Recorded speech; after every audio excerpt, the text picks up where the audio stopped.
కానీ చివరికి అక్కడ ఉన్న వాళ్ళు చేరుతున్నాయా లేదా,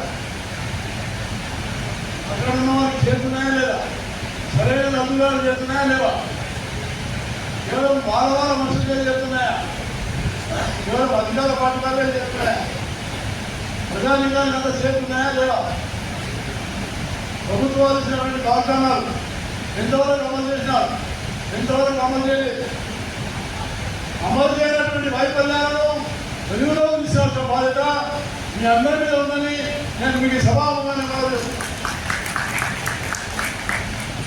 అలాగే ప్రభుత్వం ఏదైనా మంచి పని చేస్తే, ప్రభుత్వం ఏదైనా గొప్ప పని చేస్తే దాన్ని కూడా మీరు తప్పకుండా మీరు వెలుగులోకి తీసుకురావాలని నేను మీకు సభాముఖంగా భావన చేస్తున్నాను.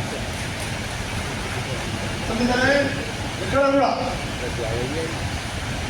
ఉదాహరణగా ఈరోజు ప్రధానమంత్రి నరేంద్ర మోడీ గారి కార్యక్రమం అనేక కార్యక్రమాలు చేపట్టారు. ఆయుష్మాన్ భారత్, ఆయుష్మాన్ భారత్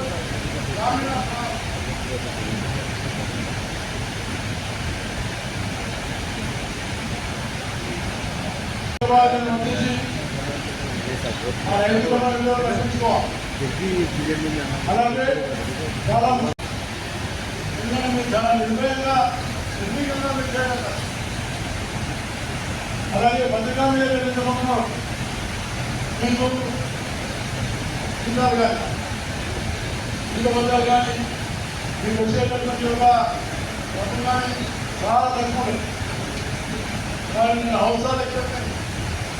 కాబట్టి విద్య, వైద్యము, గృహం, వసతి ఇలాంటి వాటికి ప్రభుత్వం మీకు తప్పకుండా సహకరించాలని నేను మనసారా కోరుకుంటా ఉన్నా. విద్య, వైద్యము,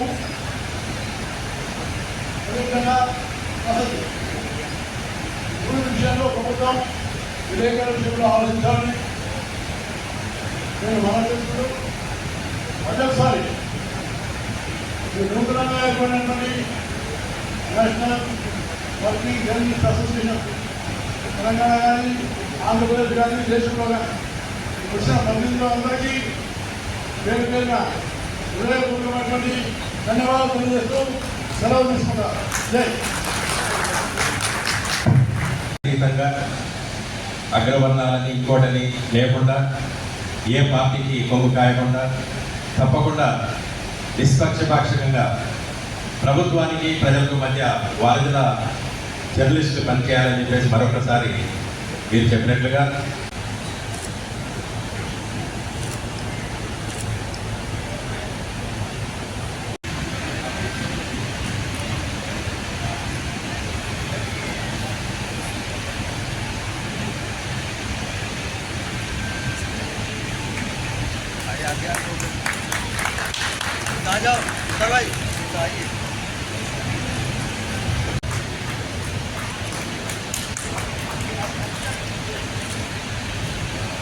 धनखड़ जी प्लीज, हरियाणा से धनखड़ जी प्लीज।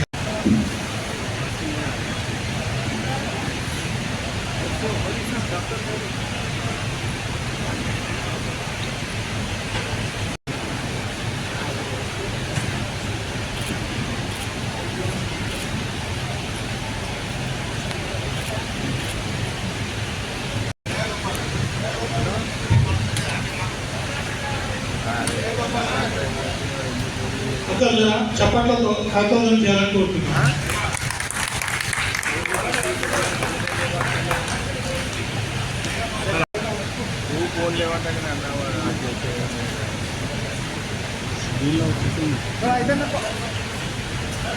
अरे भाई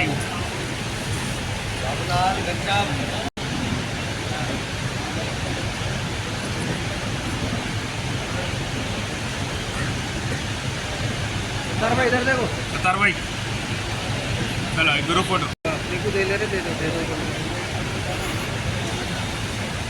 चलो सर लक्ष्मण सर